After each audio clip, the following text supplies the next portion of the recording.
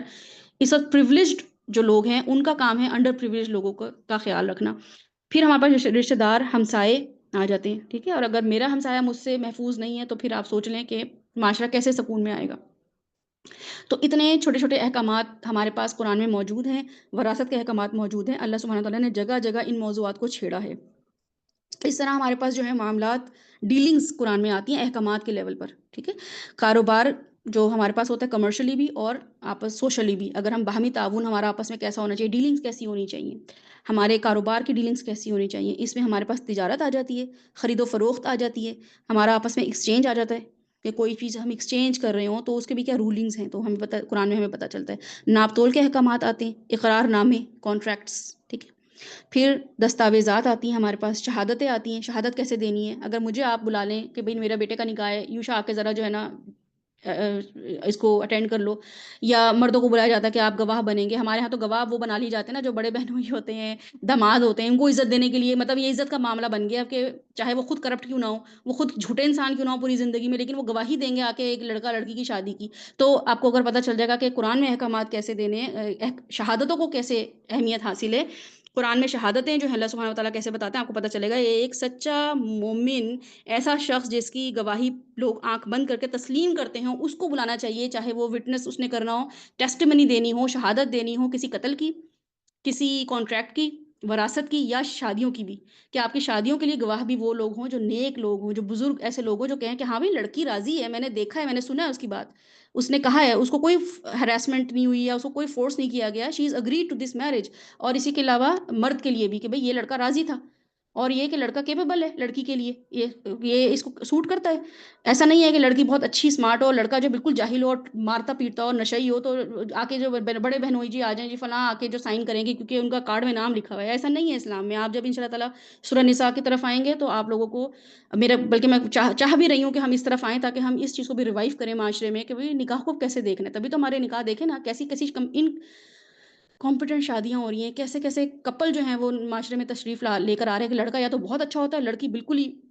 اس کے جو ہے معیار کی نہیں ہوتی، اور لڑکی بہت اچھی ہوتی ہے، لڑکا بالکل معیار کا نہیں ہوتا، اب گزارا کر رہے ہوتے ہیں بیچارے۔ تو گواہی بلانے کا مقصد یہ ہے کہ ایک انسان گواہی دے گا، یہ آ کے وٹنس کرے گا۔ رسول اللہ صلی اللہ علیہ وسلم کس کو وٹنس کیا کرتے تھے؟ جا کے دیکھیں سیرہ کی بکس میں کہ جو آس پاس کے لوگ ہوتے تھے، تم بتاؤ یہ لڑکی صحیح ہے کہ نہیں ہے، دیوانی تو نہیں ہے، مطلب یہ کہ مجنون تو نہیں ہے، مینٹلی نارمل ہے، جو اس کے بارے میں بتایا جا رہا ہے اس کے ماں باپ کیا وہ صحیح بتا رہے ہیں، تو اس طریقے سے اس کو پھر جو ہے نا گواہی دی جاتی تھی۔ بہرحال ہمارے پاس جو یہ وٹنس اور باقی چیزوں کے احکامات قرآن میں آتے ہیں وہ شہادتیں، اور شہادت جو ہے جیسے آپ کو پتہ ہے کہ سورہ نور میں ہمیں بتایا گیا کہ اگر کسی پہ کوئی الزام لگانا ہو، الزام سے مطلب یہ کہ اگر کسی کو آپ نے غلط کام کرتے ہوئے دیکھا ہے، ایڈلٹری کا کوئی معاملہ آیا ہے، تو پھر اس کے بارے میں کیا ایک بندہ اور واقعی اس نے دیکھا ہو، لٹرلی اگر میں نے ایک بندے کو غلط کام کرتے ہوئے دیکھا ہے تو قرآن مجھے اللہ تعالیٰ مجھے نہیں بتاتے کہ میں جا کے اس کو پبلسائز کروں یا میں اس کو جا کے بتاؤں لوگوں میں، انٹل انلیس 4 لوگ اس کو وٹنس نہ کر لیں۔ اور 4 لوگوں کے وٹنس کرنے کا جو سورہ نور میں ہمیں یہ حکم ملتا ہے، وہ یہ ملتا ہے کہ اتنا کوئی بھی کام جو ہے نا وہ اتنا ٹرینڈنگ میں آ جائے کہ 4 لوگ بھی اس کو دیکھ لیں۔ مطلب ایک بندے نے دیکھا ہو تو اس کا مطلب ہے چھپ چھپ کے کوئی کر رہا ہے نا، 2 لوگ بھی دیکھ لیں تو مطلب ہے 4 لوگوں کا مطلب ہے کہ چاروں کونوں یا 4 لوگ اس کو وٹنس کر رہے ہیں، اتنا کھل گیا ہے اس کا کام۔ ورنہ تو میں تو جس کا دل چاہے، مجھے تو اپنی نند بری لگے تو میں جا کے اس پہ الزام لگا دوں، مجھے تو اپنی کوئی دوست بری لگے اس سے مجھے کوئی گرجز ہو، میں کہوں کہ بھئی میں نے دیکھا ہے، تو اللہ سبحانہ تعالیٰ بہت کنٹرول ماحول رکھتے ہیں، معاشرہ رکھتے ہیں، حدود اور تعزیرات جو ہیں ان کو ہمارے سامنے اس لیے رکھتے ہیں کہ اگر میں ایک بندی آ گئی ہوں اور میں نے کہا ہے کہ میں نے جو ہے نا اس کو غلط کام کرتے دیکھا ہے تو مجھے سزا ہے اس بات کی، انٹل انلیس میں نے اس چیز کو 4 لوگوں میں نہ بتایا ہو اور 4 لوگ بھی اس کیٹیگری کو کہ سچے لوگ ہوں، انہوں نے دیکھا ہو، یہ نہیں کہ ہاں یوشا کہہ رہی تھی تو ہم یوشا پہ یقین رکھتے ہیں، نہیں، ان کو آئی وٹنس کرنا ہوگا۔ اینی ویز ہم یہاں دیکھیں گے کہ یہ سب معاملات جو ہیں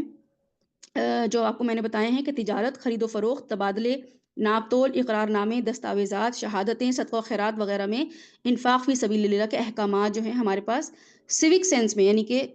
شہریت کے طور پہ آتے ہیں۔ شہریت کا مطلب ہے کہ اب میں یہ کہوں کہ نہیں میں تو یہاں یو اے میں رہ رہی ہوں، میں تو پاکستانی روپے خرچ کروں گی، ٹھیک ہے، یا پاکستان میں کوئی شخص ہے وہ کہ ہم تو ڈالر استعمال کریں گے، ایسا نہیں ہے۔ جس شہر میں آپ رہ رہے ہیں تو اس کے اکارڈنگلی ہی آپ نے معاملہ کرنا ہے، وہاں کے رولز کے مطابق کرنا ہے، کرنا آپ نے اسلامک کے لیے، لیکن اپنے شہریت کو بھی مد نظر رکھنا ہے اور تمدن کو بھی، تمدن کا مطلب ہے اسلامک کلچر کو بھی، اسلام اس کو کیسے پروموٹ کرتا ہے، رائٹ، کلچر کیسے اس کو لے کے چل رہا ہے، تو اس کی حفاظت کرنی ہے۔ میں یہاں پہ رہ کے کہوں کہ نہیں پاکستان میں تو مجھے لائن میں لگنا نہیں پڑتا، میں یہاں پہ بھی لائن میں نہیں لگوں گی، تو یہ اللہ سبحانہ تعالیٰ اس کا منع کرتے ہیں، قرآن میں اس کے احکامات کے طور پہ ہمیں بتایا جاتا ہے کہ جہاں پہ ہو وہاں پہ جو ہے ویسی معاملات کرنے ہیں۔ ایون سورہ یوسف میں اگر آپ کو ان شاء اللہ تعالیٰ یہ فقہ آپ کو ملے گی، سورہ کہف میں آپ کو یہ والی فقہ ملے گی، تو اور وہاں سے فقہ کیسے لیتے ہیں آپ کو ان شاء اللہ تعالیٰ جب یہ صورتیں آپ کریں گے نا، فقہی صورتیں آپ جب کریں گے ان شاء اللہ تعالیٰ آپ کو پتہ چلے گا کہ فقہ جو ہیں وہ لوگ کیسے جو ہے نکال رہے ہوتے ہیں، اور ایون آپ بھی اس قابل ہو جائیں گے کہ فقہ جو ہے کسی بھی معاملے میں ہم کیسے نکال سکتے ہیں۔ فقہ کا مطلب ہے سمجھ، کہ کسی بھی کام کے رول جو ہے ہم کیسے بنا سکتے ہیں اللہ سبحانہ تعالیٰ کے بتائے ہوئے احکامات کے مطابق۔ اچھا، اس میں کیا ہے کہ اب عدل دیکھا جائے گا ان تمام معاملات میں، تعزیرات دیکھی جائیں گی، قصاص دیکھا جائے گا، چوری، رہزنی، زنا، قذف کی سزائیں، یہ سب معاملات جو ہیں یہ ہمیں قرآن پاک میں ملتے ہیں، ٹھیک ہے۔ قصاص جو ہوگا اس کے معاملات کیسے کرنے ہیں یہ حکم کے طور پہ ہمارے پاس، ایسا نہیں ہے کہ ہم قصاص کو اگنور کر دیں۔ چوری کے معاملات کو ہم کہیں گے نہیں چلو چور ہے اور ہم خود سے رحم دلی دکھائیں، نہیں، اللہ سبحانہ تعالیٰ نے احکامات دیے ہیں تو وہ امپلیمنٹ ہوں گے ہی ہوں گے، تبھی آپ دیکھیں نا کہ ریپ کتنا بڑھ گیا، اور ایک دفعہ کسی کو سزا، اگر کسی انسان کو سزا مل جاتی ہے اس کے گناہ کی، ریپ کرنے کی یا لڑکی کو ہراس کرنے کی، مولسٹیشن کی سزا مل جاتی، کسی بھی جو بھی ہمارے معاشرے میں معاملات ہو رہے ہوتے ہیں، اگر وہ ہمیں سزا مل جاتی یعنی کہ جس بھی شخص کو، تو معاشرہ جو تھا اس میں انصاف اتنا زیادہ ہوتا کہ لوگ ڈر رہے ہوتے، لیکن چونکہ وہ قصاص بھی نہیں ہو رہا، چوری کی سزا بھی نہیں مل رہی، رہزنی کی سزا بھی نہیں مل رہی، زنا کی سزا بھی نہیں مل رہی، قذف کی سزائیں بھی نہیں ہو رہی، تو لوگ جو ہیں وہ دلیر ہوئے پھر رہے ہیں، اور وہ معاشرے میں اتنا بڑھ گیا ہے کہ اب آپ خود بھی اپنے بچے باہر نہیں نکال سکتے ہیں۔ تو بہرحال یہ سب معاملات ہمیں کون سکھاتا ہے؟ یہ اللہ سبحانہ تعالیٰ قرآن میں ہمیں سکھاتے ہیں، اس کو امپلیمنٹیشن کے ہی لیول پہ رکھنا چاہیے، ہم اس کو بالکل امپلیمنٹ نہیں کر رہے ہیں، اپنی زندگیوں میں ہی نہیں کر رہے ہیں تو معاشرے میں کیا کریں گے؟ تو اسلامک کلچر کی حفاظت ہے ان احکامات میں۔ پھر ہمارے پاس جو ہے وہ آتا ہے آداب معیشت یعنی کہ فائنینس کو حلال حرام کا معاملہ، ٹھیک ہے، یہ بھی احکامات کے لیول پر ہمارے پاس آتا ہے۔ قرآن ہمیں بتاتا ہے کہ احکامات کے طور پہ حلال حرام اور سیوک سینس، آداب معاشرت کیسے ہوں گے، یعنی کہ ایک گھر میں رہتے ہوئے پردہ، استئذان، پرمیشن لینا، کیسے انٹر ہوں گے، ماں باپ اور بچے ساتھ رہ رہے ہوں تو کیا ایسے ہی رہتے رہیں، ماں باپ کا کوئی بچوں کے ساتھ کوئی پردہ ہے، کوئی معاملہ ہے تو جی بچے پرمیشن لے کے گھر میں جائیں گے، اور اس کے علاوہ یہ کہ اور بھی جس طرح انڈور آؤٹ ڈور ہمارے پاس جو آتے ہیں احکامات پردے کے بھی اور سیوک سینس جتنی بھی ہمارے پاس ہے، تو یہ ہمیں احکامات قرآن میں ملتے ہیں۔ اس کے علاوہ اسلام کی تبلیغ کے بھی ہمیں یا اسلام احکامات ملتے ہیں کہ کیسے تبلیغ کرنی ہے، ساتھ ہی ساتھ یہ کہ جہاد کے احکامات بھی ملتے ہیں کہ جہاد کیسے کرنا ہے، ایسا نہیں ہے الٹا زندگی مومن گزارے گا، بلکہ قرآن پاک ہمیں اس سارے کے سارے جو میں نے آپ سے ڈسکس کیے ہیں معاملات، یہ قرآن اس میں مینشن ہے سب چیزیں، جی بالکل مینشن ہے، یہ سارے کے سارے چیزیں قرآن میں حکم کے طور پر آئی ہیں، کمانڈز ہیں اللہ سبحانہ وتعالیٰ کی، یہ کرنا ہے تبھی تو معاشرہ سکون میں آئے گا۔ اگر میں آج بے چین ہوں اپنی بہن بھائیوں سے، اپنے ماں باپ سے، اپنے شوہر، اپنی بیوی، اپنے بچوں سے بے چین ہوں، اپنے ہی مولوی صاحب سے تکلیف میں ہوں، اپنے ہی جو ہے وہ استاد سے تکلیف میں ہوں، تو اس لیے کہ یہ معاشرے کے احکامات نہیں جو ہیں وہ امپلیمنٹ ہوئے ہوئے، یہ لوگ اپنے حقوق ادا نہیں کر رہے ہیں، یہ احکامات کے طور پہ ان چیزوں کو نہیں لے رہے ہیں، ان کو اگر وہ لیں گے اور میں بھی اپنے احکامات جو ہیں اللہ سبحانہ تعالیٰ کے ان پہ امپلیمنٹ کروں گی تو معاشرے میں سکون آ جائے گا۔ یہ تو احکامات تھے ہی اس لیے کہ اللہ سبحانہ تعالیٰ نے، اگر آپ دیکھیں تو سورہ البقرہ میں میجورٹی آف جو البقرہ کے احکامات ہیں وہ ہیں ہی ہمارے معاشرے کے حساب سے، طلاق کے، رضاعت کے، لین دین کے، وراثت کے سارے احکامات البقرہ میں۔ اسی لیے تو اس کے بارے میں رسول اللہ صلی اللہ علیہ وسلم نے فرمایا کہ جس گھر میں سورہ البقرہ پڑھی جاتی ہے، یعنی کہ سورہ البقرہ کا مطلب ہے کہ جس گھر میں سورہ البقرہ امپلیمنٹ ہوتی ہے، اس کے احکامات ایز از فالو کیے جاتے ہیں، جن گھروں کے لوگ اس کو امپلیمنٹ کرتے ہیں اور پریکٹس کرتے ہیں، پڑھتے ہیں، تلاوت کرتے ہیں، اس گھر میں شیطان نہیں آتا، دور بھاگ جاتا ہے، کیونکہ شیطان آتا ہی وہیں پہ۔ میاں بیوی کی لڑائیاں کب ہوں گی؟ جب وہ معاشرہ، اس گھر کا جو ماحول ہے وہ کرپٹ نہیں ہوگا، اگینسٹ قرآن نہیں ہوگا، اگینسٹ سننا نہیں ہوگا۔ تو بہرحال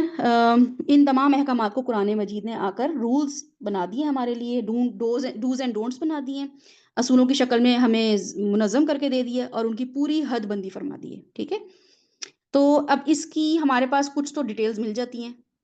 اور کچھ ڈیٹیلز ہمیں نہیں ملتی ہیں۔ جن کی ڈیٹیلز ہمیں تفصیل نہیں ملتی ہے، رسول اللہ صلی اللہ علیہ وسلم کے قول، امر اور تقریر پر وہ بات پھر چھوڑ دی جاتی ہے کہ اب انہوں نے اس بارے میں ہمیں کیا حکم دیا، تو وہ ہمیں پھر وہاں سے لینی پڑیں گی۔ دوسری ہمارے پاس چیز آتی ہے مقاسمات، جس کا مطلب ہے کہ علم المناظرہ، ٹھیک ہے؟ علم المناظرہ کا مطلب ہے کہ ڈیبیٹ۔ یہ جو ہے یہ مسلمان اور نان مسلمز میں ڈیبیٹس ہمیں اللہ تعالیٰ کرنا سکھاتے ہیں۔ ایک مسلمان قرآن پڑھنے کے بعد اس قابل ہو جاتا ہے کہ وہ نان مسلم سے نیگوشیٹ کر سکے، بات نیگوشیٹ بھی نہیں، ڈیبیٹ کر سکے، بات کر سکے، مناظرہ کر سکے۔ ایک چھوٹی سی بچے کو ڈیبیٹ آپ نے کرانی ہو نا کہ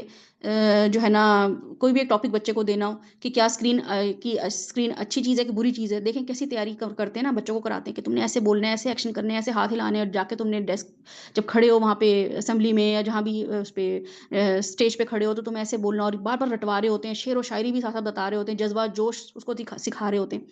تو اللہ سبحانہ و تعالیٰ ہمیں ایک مومن کو بھی بالکل یہی ایکسپریشنز، ٹون، بات کرنی کیا ہے، کس طریقے سے بات کرنی ہے، قول و سلامہ کن کو کہنا ہے، کن کو جو ہے نا وہ جو ایک سورہ نحل میں آتا ہے کہ ان کے ساتھ جو ہے ادفع ہی باللتی ہی احسن، جو اللہ تعالیٰ استعمال کرتے ہیں کہ ان کے ساتھ اچھے طریقے سے معاملہ کرو، ان کے ساتھ اچھے طریقے سے بحث و مباحثہ کرو، بہترین طریقے سے معاملہ کرو، کہاں بتا رہے ہوتے ہیں، یہ ہمیں ٹریننگ کا دے رہے ہیں اللہ سبحانہ تعالیٰ، ایک مومن کو تیار کر رہے ہیں کہ وہ لوگوں سے کس طریقے سے معاملہ کرے۔ اب بعض اوقات ہم کچھ لوگوں کے ساتھ اتنا جو ہے نا بحث مباحثہ کر رہے ہوتے ہیں، حاصل وصول کچھ نہیں ہوتا، آخر میں ہم ہی جو ہے نا پریشان ہو جاتے ہیں اور ہمارا ایمان کمزور ہو جاتا ہے۔ ہم سمجھ رہے ہوتے ہیں نہیں اللہ تعالیٰ نے تو کہا ہے کہ بھئی ان لوگوں کے ساتھ اچھی ڈیبیٹ کرنی ہے، نہیں، اللہ سبحانہ تعالیٰ کہتے ہیں کہ جو لوگ یہ جاہلوں کے پاس سے گزرتے ہیں ان کو سلام دعا کر کے آگے نکل جاتے ہیں، اپنی طرف سے شر نہیں پہنچاتے، لیکن یہ کہ ان سے پھر بچ کے رہتے ہیں، رائٹ؟ تو پھر اللہ سبحانہ تعالیٰ ہمیں یہ ڈیبیٹ کرنا سکھاتے ہیں لوگوں کے ساتھ۔ یہ ہمارے آداب جو ہیں وہ تقاضے ہیں، ہمارے آداب کے آپس میں لوگوں سے بات کرنے کے اللہ سبحانہ تعالیٰ ہمیں مینرز، ایٹیکیٹ سکھا رہے ہیں، ہمیں آتے ہی نہیں ہیں، تو ہم یہ قرآن سے ہی سیکھیں گے انشاءاللہ تعالیٰ۔ اور اس کا مقصد کیا ہوتا ہے؟ اس کا مطلب یہ ہوتا ہے کہ ایک مسلمان جو ہے وہ لوگوں کے دل میں اترے، مسلمان جو ہے، مومن جو ہے، لوگوں کو قرآن، اللہ کی محبت دل میں اتارے، نہ کہ یہ نفرت دلائے۔ ہمارا جو ایٹیٹیوڈ بن گیا، ہم نے اپنے بچوں تک کو دین سے نفرت دلا دی ہے، ہم نے ایسے بچوں کو نمازوں کا کہنا شروع کیا ہے، نان مسلمس کو تو ہم کیا ہی تبلیغ کریں گے اور کیا ہی ڈیبیٹ کریں گے، ہم اپنے بچوں کے ساتھ کیسے؟ بس تمہیں کہہ دیا نا، تم آگے سے مجھ سے بحث مباحثہ کرو گے، تم آگے سے آگے مجھے آرگیو کرو گے، تم مجھے بتاؤ گے دین کیسے، تم مجھے بتاؤ گے نمازیں کیسے پڑھنی ہے، تم آ کے مجھ سے پوچھو کہ اللہ کون ہے نا، تو ہم کس طریقے سے بات کر رہے ہوتے ہیں، ایک عجیب سی ہم نے نا ایروگنس ہمارے اندر آئی ہوئی ہوتی ہے۔ تو اللہ سبحانہ تعالیٰ ہمیں بتاتے ہیں کہ دل میں اتارنا ہے دین کو بھی، قرآن کو بھی، جیسے رسول اللہ صلی اللہ علیہ وسلم کے پاس جو بیٹھتا تھا، دور سے بھی کوئی بیٹھا سن رہا ہوتا تھا تو وہ دین کی طرف آ جاتا تھا، ان سے کوئی مناظرہ کرتا تھا، ان کی بات کنونس ہو جاتی تھی، ان کی بات اس کے دل میں اتر جاتی تھی، تو وہ تو کبھی بھی کسی کو نفرت نہیں دلاتے تھے، کبھی بھی نہیں، کوئی آپ کو واقعہ نہیں ملے گا، ان کی دشمنوں کی طرف سے بھی کوئی واقعہ نہیں ملے گا کہ بھئی انہوں نے ہمیں جو ہے نا وہ ریٹیلیٹ ہم ہوئے، یا ہم جو ہے نا غصے میں آئے، ہم جو ہے نا ہم نے دین کو نفرت ہو گئی ہمیں کیونکہ رسول صلی اللہ علیہ وسلم نے اللہ سے ایسی ہمیں نفرت دلا دی، نہیں، بار بار کہتے ہیں یا رسول اللہ، یا رسول اللہ صلی اللہ علیہ وسلم، ہمیں تو آپ سے شدید محبت ہو گئی ہے، ہمیں اللہ سے محبت ہو گئی ہے، ہمیں جنت سے محبت ہو گئی ہے، ہمیں دوزخ سے نفرت ہو گئی ہے۔ صحابہ کرام تو ایسے کنونس ہوتے تھے رسول اللہ صلی اللہ علیہ وسلم کی باتوں سے۔ میں اور آپ پتہ نہیں کون سا دین لے کے بیٹھے ہوئے جس کی وجہ سے ہم اپنوں کو ہی نہیں دل جیت پا رہے ہیں، اور دوسروں کو تو، نان مسلم کو تو ہم نے کیا کرنا ہے۔ ہمارے سوشل میڈیا اکاؤنٹ بہترین تبلیغ کی جگہ ہیں، بہترین پلیٹ فارم ہے کہ جس میں ہم لوگوں کو جو ہے وہ کنونس کر سکتے ہیں، ایسی پوسٹ ڈال کے، ایسے اپنا انٹلیکٹ استعمال کر کے، جو کہ ہم نہیں کر رہے ہوتے ہیں۔ ابھی اگر آپ دیکھیں جو ابھی ریسنٹلی واقعہ ہوا ہے، اس میں اگر کچھ لوگ ہیں وہ بہت اچھے طریقے سے جو ہے نا پریزنٹ کر رہے ہیں کہ ہاں ہم ٹھیک ہے،